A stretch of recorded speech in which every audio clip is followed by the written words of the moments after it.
Friends, welcome to Subha Arts. இன்றைக்கி நம்ம பார்க்க போகிறது ஃபேப்ரிக் பெயிண்ட் பண்ணிவிட்டு அதுக்கப்புறம் அதுக்கு ஆரி ஒர்க் எப்படி பண்ணலான்னு ரொம்ப சிம்பிளாக ஒரு ஃப்ளார் ட்ரா பண்ணி வச்சு அதை நான் எப்படி பண்ணலான்னு உங்களுக்கு காட்டலான்னு இருக்கேன். லாஸ்ட் வீடியோவில் இன்ட்ரடக்ஷன் கொடுத்துருக்கேன் கிட்டு பற்றி எல்லாமே. இப்போ ஒரு சின்ன ஃப்ளாரை நம்ம எப்படி பண்ணலாம் அப்படின்னு சொல்லிட்டு ஸ்டெப் பை ஸ்டெப்பாக பார்க்கலாம். ரொம்ப சிம்பிள் தான். வித்தின் 1 ஹவரில் கூட நீங்கள் முடிச்சிடலாம். பாருங்கள் இது எப்படி பண்ணலான்னு சொல்லிட்டு ஃபுல் வீடியோ பார்ப்போம் வாங்க.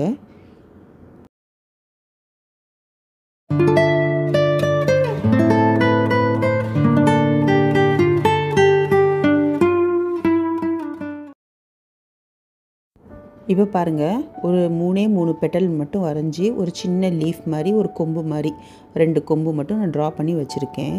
இதுக்கு எப்படி ஃபேப்ரிக் பெயிண்ட் பண்ணலாம் அப்படின்னு சொல்லிட்டு பார்ப்போம். சரியா? இதுக்கு நான் ஃப்ளாட் ப்ரஷ் தான் எடுத்திருக்கேன். நம்பர் 6 எடுத்திருக்கேன். பாருங்கள், இது நல்ல ஃப்ளாட்டான ப்ரஷ் எடுத்திருக்கேன். இதை வச்சு நல்லா ஆரஞ்சு கலர் வேறு நான் எடுத்திருக்கேன். எப்படி பண்ணலாம் அப்படின்னு சொல்லிட்டு பார்ப்போம். ஓகே, இந்த பாருங்கள், அந்த நேம் இருக்குது பார்த்தீங்களா? நான் லாஸ்ட் வீடியோ சொன்ன மாதிரி நேம் என்ன வேணுமோ அது அங்கே இருக்கும். அதை பார்த்து அப்படியே செக் பண்ணிவிட்டு அடுத்து வாங்குறப்ப அதே கலர் நீங்கள் வாங்கிக்கலாம். இப்போ ஆரஞ்சு டிப் பண்ணுறேன். ரொம்ப ஃபுல்லாக டிப் பண்ணக்கூடாது, அந்த ப்ரஷ்ஷில் மட்டும்தான் இருக்கணும். அதுக்கு மேலே இந்த சைடு வரக்கூடாது. இந்த மாதிரி நல்லா டிப் பண்ணிக்கோங்க. ஃபுல் அண்ட் ஃபுல் ப்ரஷ்ஷில் அந்த கலர் இருக்கணும். சரியா? அந்த மாதிரி டிப் பண்ணிக்கோங்க. டிப் பண்ணிவிட்டு நல்லா, நான் போன வீடியோவில் சொன்ன மாதிரி ஃப்ளாட் ப்ரஷ்ஷை நம்ம யூஸ் பண்ணுற ரீசனே எதுக்குன்னா, நல்லா அதை நல்லா நம்ம நல்லா மர்ஜ் பண்ணி விடலாம். துணியோடு சேர்த்து நல்லா மர்ஜ் பண்ணி விடலாம். அதனால தான் இதை நம்ம யூஸ் பண்ணலாம், ஈஸியாக இருக்கும். பாருங்கள் எப்படி கலர் பண்ணுறேன்னு மட்டும் பாருங்கள். ஃபஸ்ட்டு நம்ம அவுட்லைன் மட்டும் கொஞ்சம் லைட்டாக அப்படி கொடுத்துக்கிட்டோம்னா அதுக்கப்புறம் நம்ம ஃபுல்லாக உள்ளே நம்ம டிப் பண்ணி கொஞ்சம் அப்படியே அப்ளை பண்ணலாம். நிறைய கலர் எடுக்காதீங்க பெயிண்டில். அதாவது இந்த பெயிண்ட் ப்ரஷ்ஷில் நமக்கு என்ன வேணுமோ அந்தளவு எடுத்தால் போதும். அப்புறம் வேணுன்னா லைட்டாக அப்படி டிப் பண்ணி இப்படி ஒரு தடவை தேய்ச்சிட்டு அதுக்கப்புறம் நீங்கள் அதை அப்ளை பண்ணுங்கள். அப்படியே பண்ணாதீங்க, அப்புறம் நிறைய கலர் அதில் இருக்கிற மாதிரி இருக்கும். அதனால் லைட்டாக எடுங்க, ரொம்ப வேண்டாம். அப்படி வேணும் அப்படின்னா அது கொஞ்சம் டார்க்காக வேணும்னா ஒரு 5 மினிட்ஸ் காஞ்சதுக்கப்புறம் திருப்பி நீங்கள் 2வது தடவை அதே இடத்துல பண்ணுறப்ப இன்னும் கொஞ்சம் டார்க்காக நமக்கு கிடைக்கும். சரியா? அந்த மாதிரி பண்ணுங்கள். நல்லா மர்ஜ் மட்டும் பண்ணி விட்ருங்க. பபிள்ஸ் எதுவும் இருக்கக்கூடாது, எதுவும் சில்லும்பல் மாதிரி எதுவும் இருக்கக்கூடாது. அந்த மாதிரி இல்லாத மாதிரி பார்த்துக்கோங்க. இந்த ஃபேப்ரிக் பெயிண்ட் பண்ணுறப்ப மோஸ்ட்லி நம்ம ஃபேன் கொஞ்சம் ஸ்லோவாக வச்சுக்கோங்க. எதனால் அப்படின்னா டக்குன்னு இது காஞ்சிரும். சரிங்களா? நம்ம இப்போ இந்த துணியில் போடுறது காஞ்சிச்சுன்னா நமக்கு ஒன்றும் பிரச்சனை இல்லை, அது நமக்கு நல்லது தான்.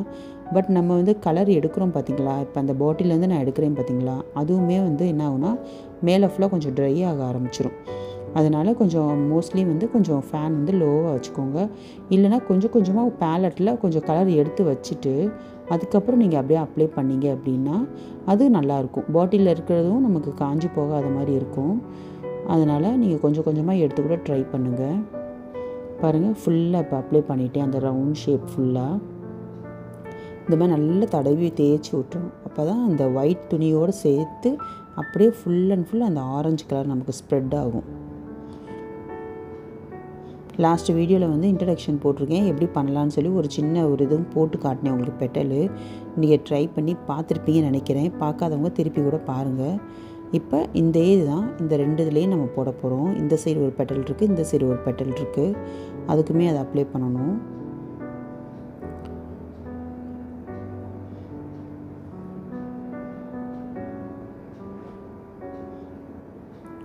ஃபேப்ரிக் பெயிண்ட் பொறுத்த வரைக்கும் சிங்கிள் ஸ்ட்ரோக் இருக்குது, டபுள் ஸ்ட்ரோக் இருக்குது. டபுள் ஸ்ட்ரோக் போடுவோம். அந்த டபுள் ஸ்ட்ரோக்கில் டபுள் கலர்ஸும் போடுவோம். அந்த மாதிரி நிறைய வெரைட்டி ஆஃப் ஸ்ட்ரோக்ஸ் நமக்கு இருக்குது. இப்போ நம்ம பண்ணுறது என்னென்னா நார்மல் ஃபில்லிங் தான். ஒரு ஃப்ளார் ட்ரா பண்ணி ஒரு நார்மல் ஃபில்லிங். எனக்கு எந்த கலர்ஸ் பற்றி, ஃபேப்ரிக் பெயிண்ட், அக்ரலிக் பெயிண்ட் பற்றி எந்த ஐடியாவும் இல்லை அப்படின்னு இருக்கிறவங்க கூட பண்ணணும். அதனால தான் நான் இந்த கான்செப்ட், ஒரு சிம்பிளான ஃப்ளார் எடுத்து சிம்பிளாக கலர் பண்ணால் எப்படி இருக்கும். நம்ம சின்ன வயசில் ஸ்கூலில் கலர் பென்சில் வச்சு நம்ம ட்ரா பண்ணி அதை நம்ம கலரிங் பண்ணியிருப்போம் இல்லையா? சேம் தான் இது. இப்போ நம்ம ப்ரஷ்ஷில் கலர் எடுத்து நம்ம பண்ணுறோம், அவ்வளவுதான். வேறு எந்த டிஃப்ரெண்ட்டும் கிடையாது. அதே தான் நம்ம பண்ண போகிறோம். அதனால தான் நான் உங்களுக்கு சிம்பிளாக ஒரு ஃப்ளாட்டு ப்ரஷ் வச்சு அதை வந்து ஒரு ஃபில்லிங், அவ்வளோதான், ஜஸ்ட் ஒரு ஃபில்லிங் அதை தான் பண்ண போகிறோம். எந்த ஸ்ட்ரோக்ஸும் இதில் கிடையாது. அதாவது சிங்கிள் ஸ்ட்ரோக் மாதிரி நான் போடலை, டபுள் ஸ்ட்ரோக் மாதிரியும் போடலை, நார்மல் ஃபில்லிங். அது மட்டும் நீங்கள் நல்லா புரிஞ்சுக்கோங்க. அது புரிஞ்சுக்கிட்டீங்க அப்படின்னா அடுத்தடுத்து நான் ஸ்ட்ரோக்ஸ்லாம் சொல்லி கொடுக்குறப்ப உங்களுக்கு வந்து இன்னும் கொஞ்சம் ஈஸியாக இருக்கும். எடுத்தோடனே ஸ்ட்ரோக் சொன்னோம்னா கொஞ்சம் கஷ்டமாக இருக்கும். அதை ப்ராக்டிஸ் பண்ணுறதே ஒரு பெரிய வேலையாக இருக்கும் உங்களுக்கு.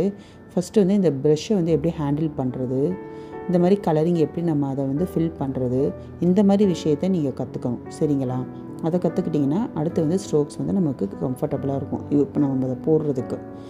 ஸோ இப்போ ஃபுல்லாக ஆல்மோஸ்ட் இந்த 3 ஆரஞ்சஸ் நான் போட்டு முடிச்சிடுறேன்.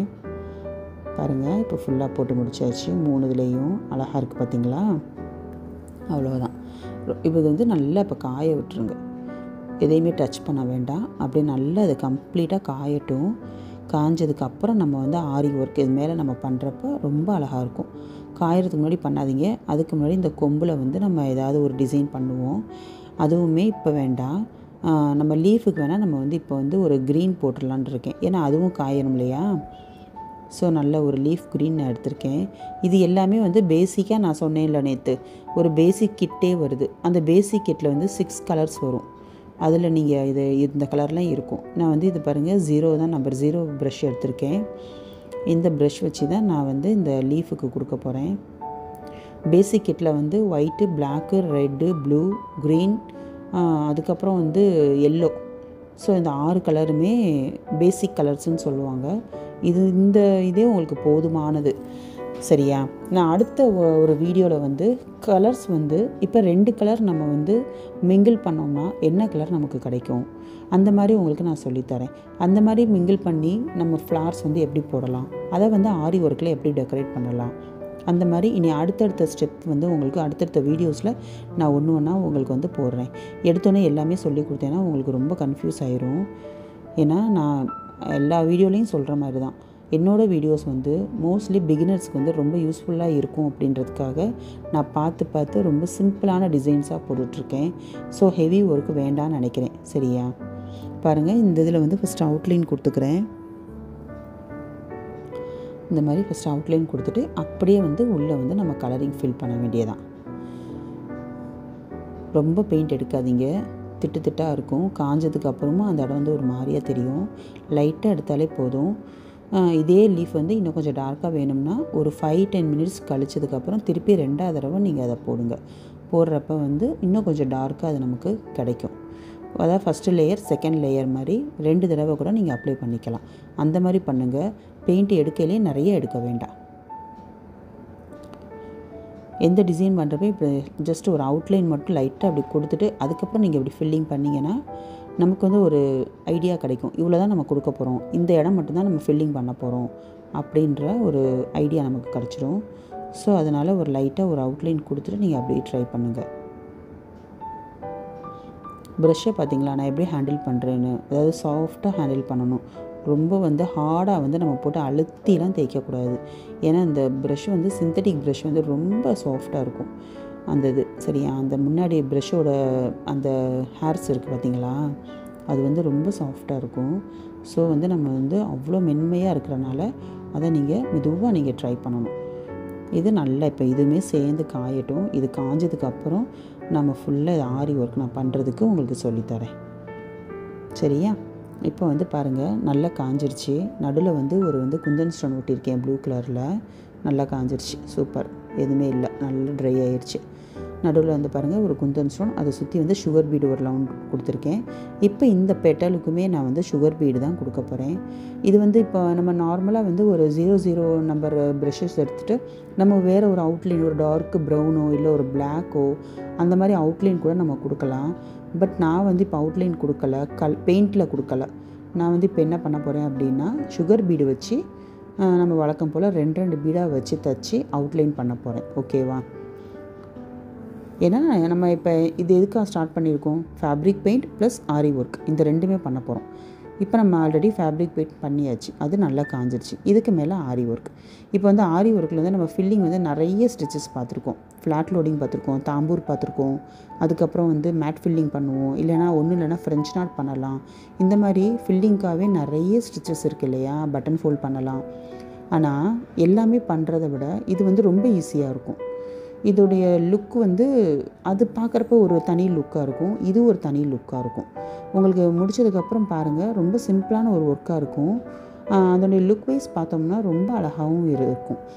எனக்கு வந்து ரொம்ப சிம்பிளாக இருக்கணும் அப்படின்னு சொல்லி நீங்கள் யாராவது கேட்குறாங்க அப்படின்னா அவங்களுக்கே நம்ம இதை ட்ரை பண்ணி பார்க்கலாம். இன்னொன்று குழந்தைங்களுடைய ட்ரெஸ்ஸுக்கு ஏதாவது ஒரு டால் போடுறோம், ஒரு ஃப்ளார் போடுறோம், இல்லைன்னா ஒரு பீகாக்கோ ஏதாவது ஒன்று நம்ம போடுறப்ப இந்த மாதிரி நம்ம டபுள் ஒர்க்கு நம்ம பண்ணுறப்ப வந்து அது இன்னும் அழகாக தெரியும். இப்போ ஒரு லைன் ஃபுல்லாக பாருங்கள், சுகர் பீட் கொடுத்து முடிச்சிட்டேன். இதுவே எவ்வளோ அழகாக இருக்குது பார்த்தீங்களா? கம்ப்ளீட் பண்ணவும் எவ்வளோ நீட்டாக இருக்குது பார்த்தீங்களா? அவ்வளோதான். இப்போ இதே மாதிரி இந்த 2 பெட்டலுக்குமே நான் முடிச்சுட்டு உங்களுக்கு காட்டுறேன். சுகர் பீட் தானே, அதனால் நான் முடிச்சுட்டு காட்டுறேன். இப்போ முடிச்சிட்டேன், சுகர் பீட் முடிச்சிட்டேன் பார்த்தீங்களா? சூப்பராக வந்துருச்சு. அவுட்லைன் கொடுக்கவுமே எவ்வளோ பளிச்சுன்னு இருக்குது பார்த்தீங்களா? இந்த லீஃபுக்குமே சுகர் பீடு ஒரு லைன் கொடுத்துருக்கேன். இந்த கொம்புக்கு மட்டும் கொடுக்கணும். இந்த சுகர் பீடு இந்த சைடு ஒரு லீஃபுக்கு நான் கொடுக்கணும். இப்போ இந்த கொம்புக்கு வந்து நான் வந்து கட் பீடு தான் எடுத்திருக்கேன். கோல்டு வந்து கட்டான பீடு தான் எடுத்திருக்கேன். அதை வந்து சிங்கிளாக வச்சு நான் தைக்க போகிறேன். நீங்கள் இந்த லைனுக்கு வந்து இப்போ நான் வந்து உங்களுக்கு ஆரி ஒர்க் பண்ணணும் அப்படின்றதுக்காக இந்த கட் பீடு வைக்கிறேன். இல்லை இதுவுமே எனக்கு பெயிண்டிங்கில் தான் வேணும் அப்படின்னு நீங்கள் நினச்சிங்கன்னா ஒரு லைன் வந்து நம்ம வந்து 0 நம்பர் ஏதாவது ஒரு 0வோ இல்லை 00வோ அந்த லைனுக்கு ஏற்ற மாதிரி தின்னாக ஒரு லைன் நம்ம வந்து கலர் கூட கொடுத்துட்டு அதுக்கு மேலேயும் கூட நீங்கள் வந்து ஆரி ஒர்க் பண்ணலாம். ஸோ அது வந்து அடியில் வந்து கலரு, மேலே வந்து ஆரி ஒர்க் பண்ணுறப்ப அதுவுமே நல்லா தான் இருக்கும். ஒன்றும் மோசம் இல்லை, நல்லா தான் இருக்கும் அதுவுமே.